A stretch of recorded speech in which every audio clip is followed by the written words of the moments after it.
Entonces, en ese momento, la canciller de la dignidad, como le llamamos nosotros, Delcy Rodríguez, dice que usted es un verdadero perrito simpático del imperio, no tiene vergüenza. Así son las cosas. Entonces fue Macri otra vez a lamerle las botas a Trump. Una vergüenza histórica. Entonces Trump reconoce el creciente papel del liderazgo de Argentina en el escenario mundial y por las reformas políticas y económicas recientemente implementadas por el gobierno. Entonces está contentísimo con este gobierno, por supuesto. Bueno, entonces, siguiendo en el plano internacional, el Comando Sur sacó un documento que se llama Venezuela Freedom 2 en el año 16, interceptado por la inteligencia de Venezuela, en la cual nombraba a Almagro, lamentablemente, mi paisano, que yo no lo pedí, vendido totalmente al imperialismo, un peón del imperio, prácticamente a las órdenes imperialistas. Y le dice Comando Sur, en el plano internacional hay que insistir en la aplicación de la Carta Democrática tal como lo hemos convenido con Almagro, secretario de la OEA, a los expresidentes encabezados por el expresidente. Dentro de los expresidentes que están apoyando eso, por supuesto, no se escapa Calderón y Fox. Ahí están, entre Sanguinetti de Uruguay, Alejandro Toledo de Perú, que está preso ahora o está buscado. Aunque llegó a ser candidato a la presidencia de Perú, no podemos dejar de mencionar la inefable ultraderechista de Mario Vargas Llosa, que es un escritor, yo me leí casi todos los libros y lo aplaudo, pero como político reaccionario y con grandes intereses en los papeles de Panamá, etcétera, etcétera. Bueno, como voy de tiempo, compañerita, ahí voy. Sí. Bueno, este documento está programado, porque sí, Maduro ha cometido errores tremendos. Todo el mundo va a cometer errores. No hay ningún presidente que no haya cometido. En Cuba se han cometido cantidad de errores y hay que reconocerlos. Pero miren lo que dice así el documento. Es una orden que está dada para cumplirse. Bajo un enfoque de cerco y asfixia, también hemos acordado con los socios de la oposición utilizar la Asamblea Nacional como tenaza para obstruir la gobernanza, convocar eventos y movilizaciones, interpelar a los gobernantes, negar créditos, derogar leyes, etc. Todas esas cosas vienen por ese documento del Comando Sur, que es un documento militar para aplicar en la política de América Latina. Dice, por esto es particular importancia tiene la explotación, el acaparamiento de los temas como la escasez de agua, de alimentos, de electricidad, teniendo este último aspecto un carácter grave para el gobierno, reforzando la matriz mediática que ubica la crisis eléctrica como responsabilidad exclusiva. Es decir, todo esto se lo quieren achacar a Maduro. Y recientemente Bernie Sanders dijo, le quieren achacar todo a Maduro cuando todo esto del bloqueo impresionante que ni a Cuba se le hizo contra un país que se quiere independizar y que tiene la mayor reserva del mundo, del petróleo. Eso es lo que quieren, el petróleo, y los que están en la oposición, los líderes de la oposición, son los ex dueños, cuando estaba Carlos Andrés Pérez, uno de los más corruptos de toda América Latina, por eso entró Chávez, ahí está. Y a propósito de eso, en el plano militar también quieren conseguir un Pinochet, que no lo han encontrado en las Fuerzas Armadas Bolivarianas, porque la visión que tuvo Chávez, inclusive después del fracaso del golpe de Estado de 2002, que duró 24 horas, no, 48 horas, bueno, ahí transformó las Fuerzas Armadas, totalmente, una nueva doctrina bolivariana de defensa. La hipótesis de conflicto, que es decir, el enemigo principal es el imperialismo, no los países hermanos de América Latina. Entonces, además, tienen mira lo que dice acá, hay entrenamientos a prestos operacionales de los últimos meses en la Fuerza Tarea Conjunto Bravo en la base Palmerola, Honduras. La Fuerza Tarea Conjunta Sur permite colocar tales componentes y condiciones de actuar rápidamente en un arco geoestratégico apoyado en las bases militares de control y monitoreo. Ahí va, si quieren conseguir un Pinochet, no pudieron, porque las Fuerzas Armadas de Venezuela, junto con el pueblo movilizado, no pueden derrotarlo. Y la oposición está totalmente dividida porque ya quieren, como los narcos que se pelean entre ellos, ya están peleando a ver qué tajadas se pueden llevar, pero va a estar muy difícil porque además hay un apoyo estratégico armamentista de Rusia, que actualmente tiene mejores armas, a pesar de que el presupuesto es una décima parte de Estados Unidos, tienen las mejores armas, y una de las mejores armas están ahí, con los misiles S-300, que para invadir Venezuela, que es una de las ideas que tiene Trump, dice, no descartamos la opción militar, eso está dado. Hablando de Trump y del imperialismo, compañeros, es lo más descarnado y descarado que hubo, es la verdadera cara del imperialismo. Un tipo que es, digamos, de la supremacía blanca, racista, contra la ecología del mundo, quiere seguir produciendo contaminantes con el fracking, con lo que venga, no le interesa el Acuerdo de París que se mencionó hoy en otra conferencia, no le interesa parar el armamento, no, al contrario, votó 60.000 millones de dólares más, llegando a 700.000 millones de dólares, el presupuesto de defensa, ¿qué? Si el negocio más importante que tiene Estados Unidos, compañeros, es el complejo militar industrial y necesitan vender armas a todos los países, ¿para qué? Para ganarse las ganancias tremendas que tiene, es el principal negocio. Por eso decía un compañero aquí, con mucha razón, estamos por la desnuclearización. Pero si estos tipos, si tienen interés del mundo seguir vendiendo armas, no les interesa. Y los otros países como China y como Rusia tienen que seguir para adelante, porque si no, estos se comen el mundo entero, es lo que quieren. No hay el imperialismo acuérdense, aquí nos quitaron la mitad del territorio de México, todo Puerto Rico, todas las dictaduras del cono sur allá, de las cuales fue una matanza increíble. En Argentina solo 30.000 desaparecidos, compañeros. Eso lo provocó el imperio yanqui, y ahora están hablando de liberar a Venezuela. ¿Qué van a liberar estos tipos si son los peores que hubo? Son unos gánsteres, ya tienen después de la Segunda Guerra Mundial, a partir de la Guerra de Corea, 20 millones de muertos. Cuando Hitler y toda la Segunda Guerra Mundial murieron 45 millones, inclusive en la Unión Soviética solo murieron más de 30 millones. Y ellos fueron los que ganaron la guerra, no los gringos como dicen las historias, el Ejército Rojo. Y como dice Putin actualmente, si no fuera por el Ejército Rojo, todavía tendríamos aquí, los que estábamos vivos, todavía estaríamos esclavizados por la aquella utopía de Hitler. Bueno, compañeros, ¿cómo voy de tiempo? Bueno, me queda un rollo tremendo, pero compañeros, disculpen, pero así es. El principal enemigo de la humanidad, compañeros, es el imperialismo yanqui, y más para América Latina. Y no nos podemos convertir en su patio trasero, compañeros. Quieren aplicar la doctrina esta de América para los americanos. No, americanos ellos, los americanos somos nosotros. Nosotros somos los americanos, verdaderos. Compañeros, muchas gracias y disculpen si me pasó un poquito. Podemos ver que el compañero Walter es un apasionado de estos temas, es un hombre íntegro y convencido, una persona con ideales y con conocimiento. Yo lo conozco bastante de cerca, y cabe decir, y hago este refuerzo en el sentido de que muchas personas pueden sentir que su antiamericanismo o antigringuismo es trasnochado, o pueden decir que son teorías de la conspiración. Yo tengo alrededor de casi una década de conocerlo y estudiar en el Seminario de América Latina con perspectiva de izquierda, y bueno, como internacionalista, yo como jurista, poder corroborar que muchas de las, prácticamente todo lo que dice está en lo cierto.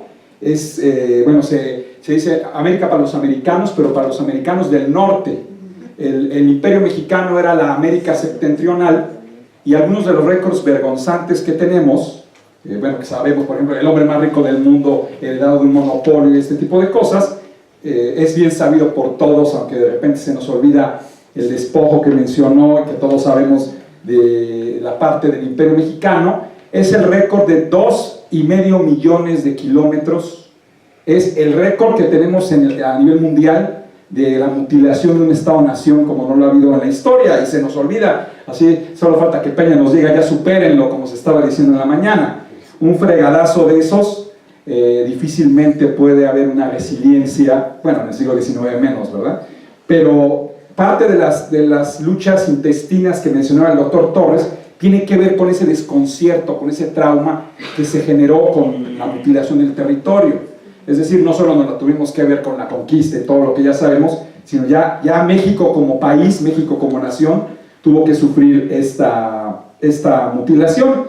Y en ese sentido, por ejemplo, bueno, habló el compañero Walter sobre Rusia y América Latina, y no es que estén apoyando a López Obrador, Rusia y China, todas esas tonterías, definitivamente, pero si algo ha dejado China es un desarrollo en África.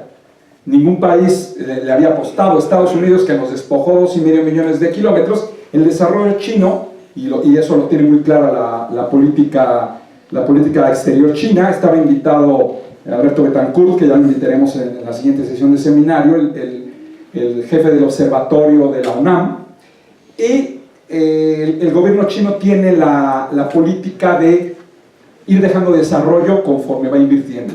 Eso es una gran diferencia. Hay también en el Le Monde Diplomatique, no sé cómo anda mi francés, cómo anda el francés de los demás, pero para que lo googleen, sobre un periodista que se apellida Thierman, en francés igual, menciona que el proyecto de Estados Unidos, es un analista francés, es un periodista de altos vuelos, es destruir a los países, y muy concretamente es Venezuela y México. Él es un periodista muy serio. Bueno, el mismo enfoque maneja Alfredo Jalife, que también ha estado aquí, también iba a estar aquí, y estará aquí también en alguna de las ediciones del siguiente seminario. Y bueno, es Thierry, se apellida Thierry, menciona que la idea es, a Estados Unidos, independientemente de las reservas de petróleo de Venezuela, dice, Estados Unidos tiene el petróleo garantizado por las reservas que ya tiene de México, no le urge el petróleo. Lo importante es primero destruir a Venezuela y posteriormente ir por su petróleo, que son las reservas más grandes de petróleo y agua dulce. Pero lo importante es destruir a México, destruir a Venezuela, y Jalife va más lejos y él menciona que es partir a México en 5 pedazos y en 5 regiones. Esto no es así como teoría de la conspiración, como nos dirán, o como les dicen ahora, no, pues es que son chairos, como se dice ahora en el lenguaje de las redes sociales. Bueno, se menciona de la Carta Democrática de la OEA, dice Almagro, y bueno, de Almagro y favorecer a Almacri, ¿verdad? Entonces ahí se ve una gran diferencia. Rápidamente también, en lo que no llega todavía el doctor Torres, si tenemos algo de tiempo también, ¿quieres decir? Dime si puedes anunciar esto. Sí, claro. Pesos a 100 pesos, allá de Quinita. Claro, es que son las cuestiones, digamos, ahorita, burocráticas. Pero a ver, permíteme el programa, porque aparentemente por la falta de algunos conferencistas tenemos algo de tiempo, también para preguntas y demás. Vamos bien, antes de que entre Daniel, entra a las 2, entonces en lo que está el doctor Torres, cuando el gato duerme, los gatones se divierten, pero vale la pena, antes de pasar también en 5 minutos al análisis de Daniel Ventura, el cual va a poner su presentación también, le damos tiempo para eso. Ya lo que lo pone ya para darle la palabra y entregar las constancias, es esta idea de lo de Repsol, porque por aquí atrás anda el único profesor neoliberal de la UAM, el doctor Sánchez Mercados, que no lo veo. Lo asustaste. Pero cabe decir, en lo que da la presentación el maestro Ventura, que el caso de Repsol no es nada más un odio a las empresas. Repsol había firmado acuerdos, como sucedía en América Latina y en México, de que hubiera un desarrollo tecnológico, que se hiciera una transferencia de tecnología, como sucedía en la industria farmacéutica y en la industria del petróleo en México. Eso se había firmado Repsol con Argentina, con Cristina Fernández de Kirchner, y Repsol no cumplió, se dedicó a extraer el petróleo, como lo están haciendo actualmente las petroleras, y Repsol iba a vender su participación en Argentina por el riesgo que generaba el gobierno, la presión que estaba haciendo el gobierno de Cristina Fernández, que es para lo que está hecho un gobierno, y se lo iba a vender a los chinos. Cristina Fernández de Kirchner hace la expropiación de Repsol, porque si se lo vende a los chinos invaden Argentina si les expropian el petróleo. Cabe decir, y bueno, antes de que empiece el maestro Ventura, que la expropiación, lástima que se fue el profesor neoliberal, la institución de la expropiación es una institución liberal, no es una institución socialista, marxista y demás. El gobierno de Cristina Fernández de Kirchner jamás habló de socialismo. Era un gobierno nacionalista y solidario. Y en ese sentido fue la necesidad por la que Cristina Fernández expropió. Bueno, pues estaba aquí en la mesa este libro, que es la continuación del libro Del Estado Popular al Estado Neoliberal. Ahora tenemos Del Modelo Neoliberal al Saqueo, que ha sido el proceso en Argentina de un cambio de un Estado social a un Estado empresarial, que dicho sea, bueno, está a 100 pesos, precio rebajado, casi regalado, allá en la mesa, está de aquel lado, y básicamente cabe mencionar que el gobierno de Mitt se parecería mucho al gobierno de Macri, pero bueno, eso ya es otra historia, como dice la nana Pancha. Así que pasaremos a nuestro siguiente ponente. Antes que nada, también haremos la entrega, la doctora Elisa Palomino, la entrega al doctor Miguel Cambier. Un fuerte aplauso.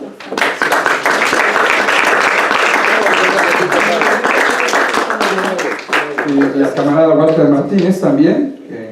Un fuerte aplauso.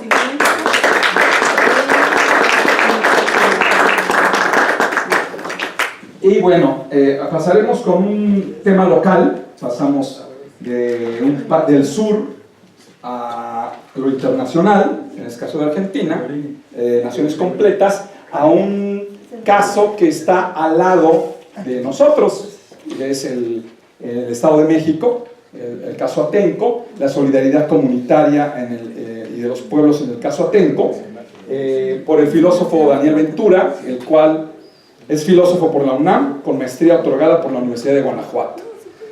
Bueno, no otorgada, se la ganó a pulso. Se desempeña como asesor del Senado de la República en la actual legislatura. Ha sido ponente y asesor de diversos proyectos de construcción de puentes de entendimiento entre los grupos y inversionistas y comunidades diversas, entre ellos la relación entre Atenco y el gobierno federal.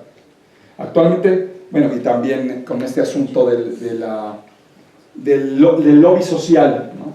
De alguna manera también representar los intereses sociales con los de la empresa. Atenco y el gobierno federal. Actualmente también tiene un cargo honorario en Amnistía Internacional, sección México, o sea que también es defensor de derechos humanos. Adelante, maestro Ventura. Gracias. Va a utilizar. Vas a utilizar. Sí, perfecto, pues gracias. Se cierra el telón. Que no es el Tiffany de Bellas Artes, pero poco le falta. Buenas tardes a todos ustedes por su tiempo, sobre todo que ha sido una sesión larga, pesada, trataré de ser muy breve, lo más breve posible. Y ustedes se preguntarán, me parece, ¿por qué Atenco en este esfuerzo por la paz? Atenco queda con un estigma, primero el estigma de son los macheteros, son los violentos, ¿no? Estos macheteros violentos, tuvimos un decreto en el que el presidente Fox, en su momento, va a pagarnos las tierras ejidales a 2 pesos el metro cuadrado, si no tiene riego, y si tiene riego a 7 pesos. Estos macheteros decidimos defendernos y por la vía institucional, la más institucional de este país, que es el derecho, ganamos que la Suprema Corte le dijera al señor Fox, recoge tus papeles porque tu decreto está mal hecho, y no tiene, ni siquiera lo derogó. Digo, está mal hecho, recoge tu mugre.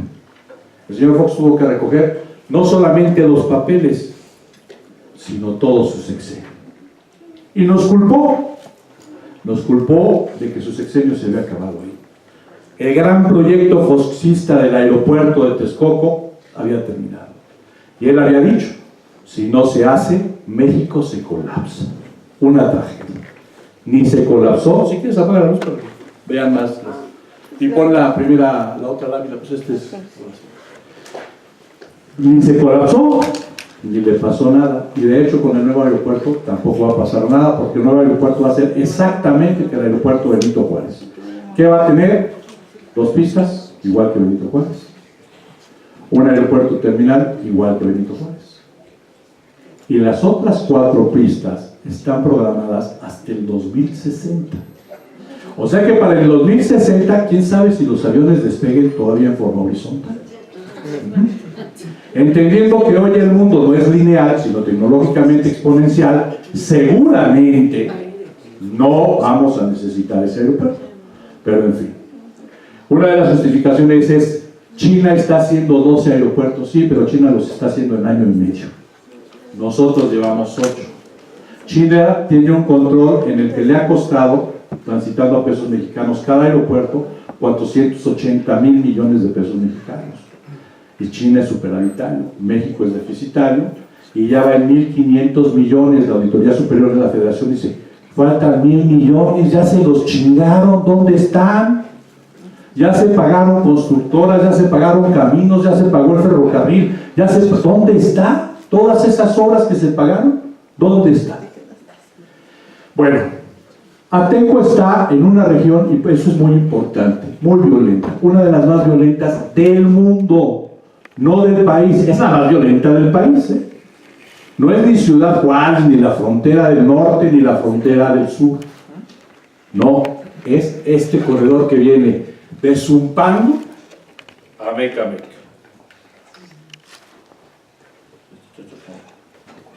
De aquí a acá.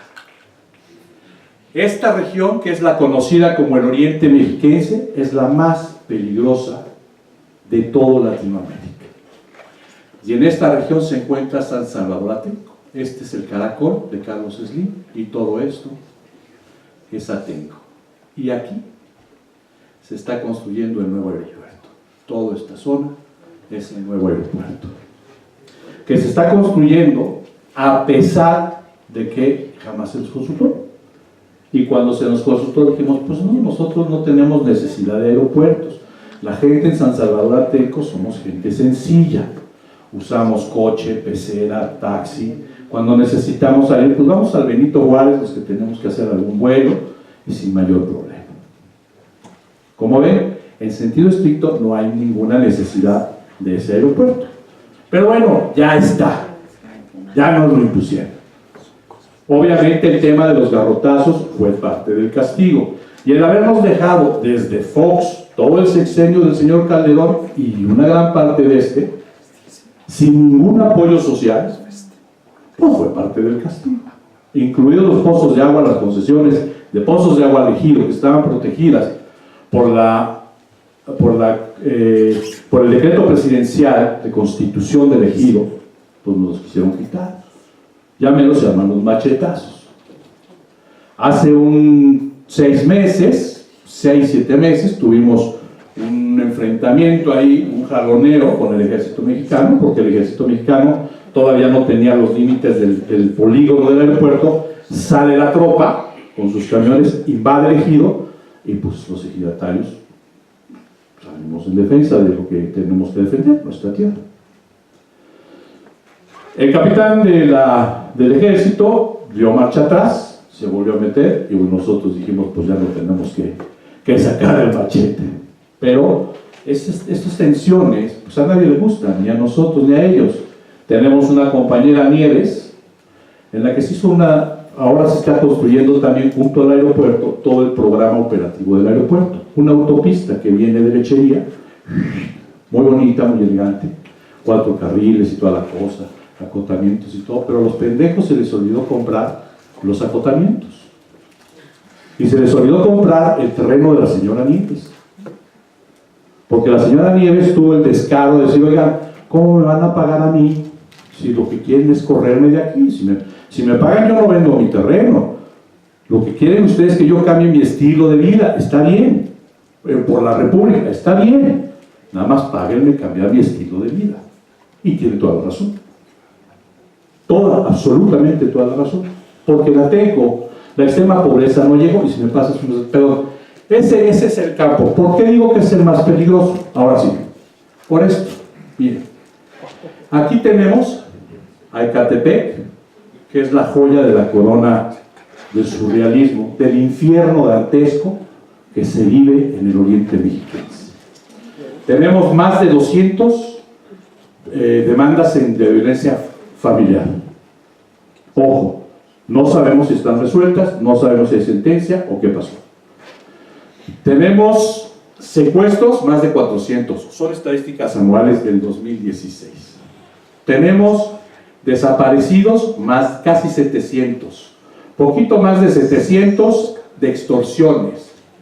Subimos casi a 1000, un poquito más de homicidios con violencia. Ojo, porque se habla mucho de los feminicidios, pero los homicidios contra hombres con violencia no se toman en cuenta. Ecatepec pues tiene su joya. Me decía entre broma y broma alguna vez una persona, decía, bueno, las mujeres se pueden sentir más seguras porque a los hombres les ponen una nariz más fuerte, y son más.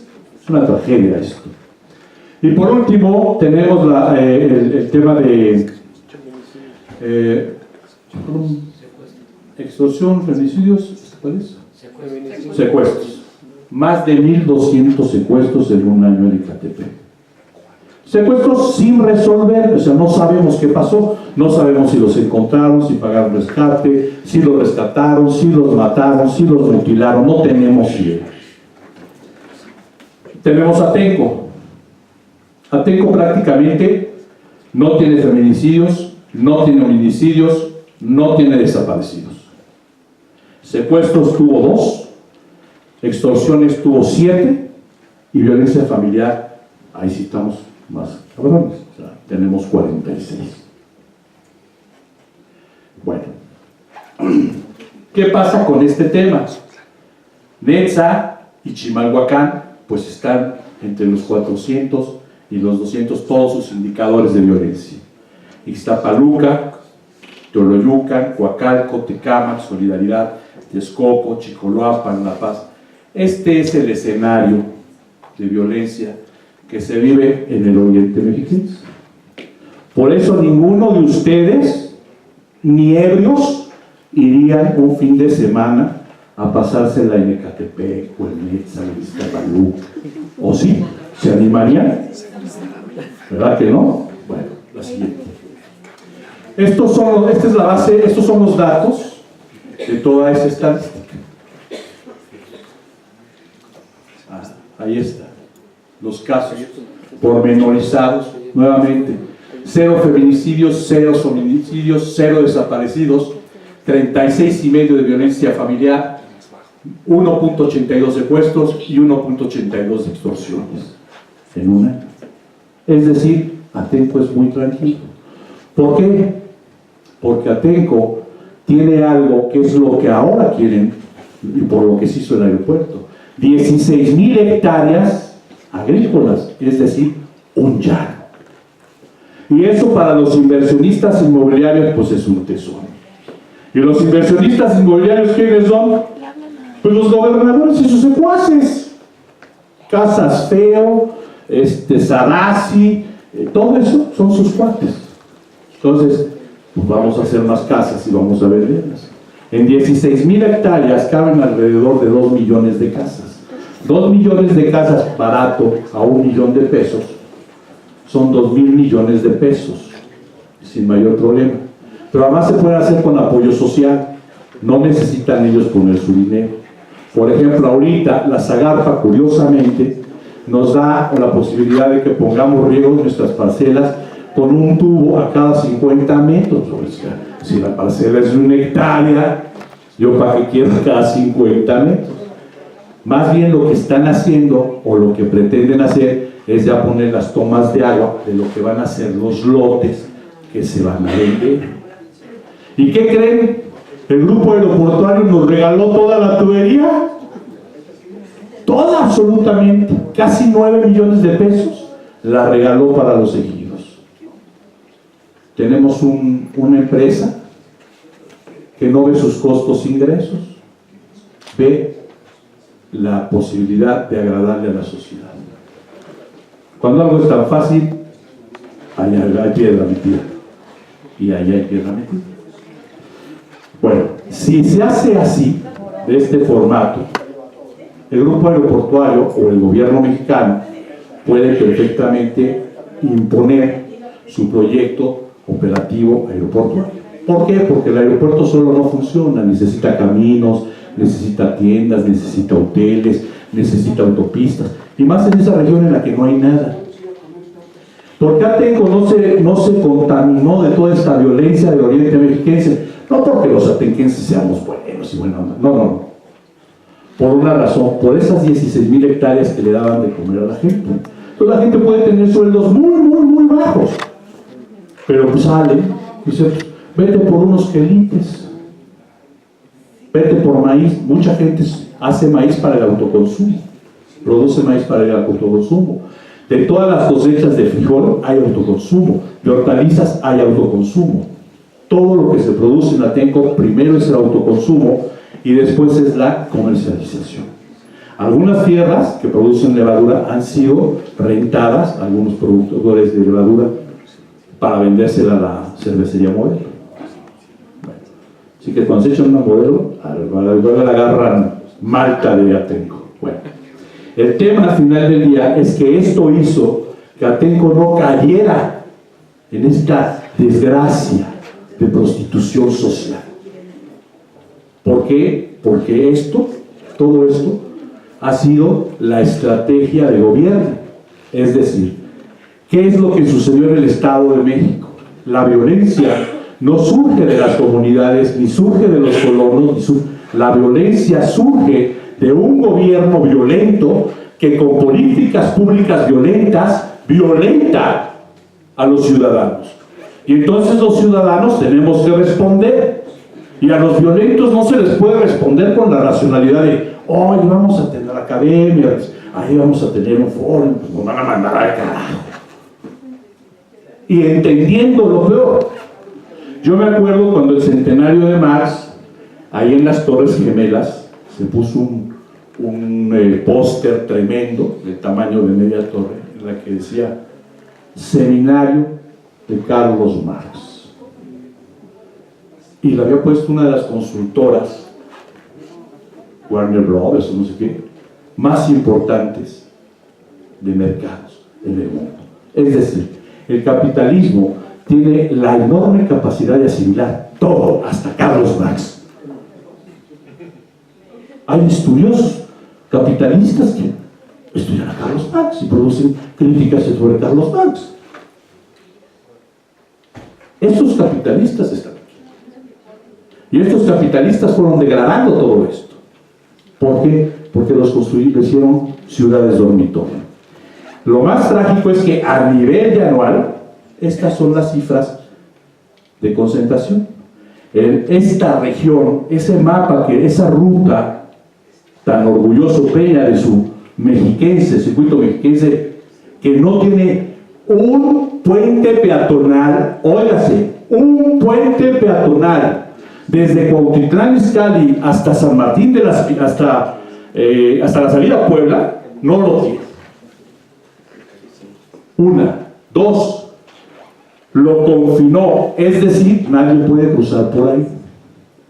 Partió ejidos, partió colonias, partió pueblos, repartió la madre al Estado de México. Pero bueno, no conforme con esa partida de madre, todavía hay un decreto que dice que si tú cruzas, como es una zona de reserva estatal, es delito. Entonces, cuando un señor de plano no puede y agarra y corta la malla ciclón para pasar con sus cabras, pues vote. Eso es un gobierno, no un Estado, un gobierno violento con políticas públicas y obras públicas que violentan a los ciudadanos. Y en medio de todo eso, arman una posilga de puros dormitorios. Porque se puede hacer 1 millón de casas, eso es relativamente sencillo. Pero crear condiciones, vamos a pensar, 4 personas por casa. Para 4 millones de personas, eso ya se complica. Educación, trabajo, luz, energía, sueldos de calidad. Cuando además a esos 4 millones les vamos a quitar lo que hoy tienen, que es la posibilidad del traspatio, que les da de comer, que les permite hacer la fiesta, que nos permite hacer el entierro de nuestros muertos. Por ahí, ahora, en uno de los conflictos, un transportista nos dijo, un transportista poderoso, porque mataron a un niño. Pasan los camiones con el material para el aeropuerto, matan a un niño, lo atropellan y lo matan. El chofer dice, pues el niño tuvo la culpa. ¿Cómo tuvo la culpa el niño? A ver, explícame la racionalidad de ese. Tú vienes a 90 en un camino de terracería, ejidal, y el niño está en su ejido, es el hijo de los ejidatarios, nació aquí, ha jugado siempre, y hoy resulta que el pendejo es él. Explícame. Entonces llegó el dueño, y el dueño nos dice, yo ya les pagué hasta los muertos. Esto salió, incluso hasta el Rafael Lorenzo de Mola, un escándalo en su periódico y bla, bla. Bueno, esa visión de ya les pagué hasta los muertos, pues es una definición también violenta. ¿Cómo que mis muertos los pagaste? ¿Cuánto cuestan? ¿Cuánto valen? Y obviamente, pues hubo ahí quien le dijo, pues capaz que también te estamos pagando a ti la madre y los muertos porque tú no vas a ser uno de esos. Parte de mi chamba es calmar todo esto y transitar. Pero ¿cómo tenemos que transitar? Ese es el tema. Le pasamos al otro. Bueno, ya estos son datos del Estado de México. Es una de las, por desgracia, uno de los estados más pobres. Al lado de Oaxaca, de Chiapas, el Estado de México es uno de los más pobres. Genera una gran pobreza. Del Producto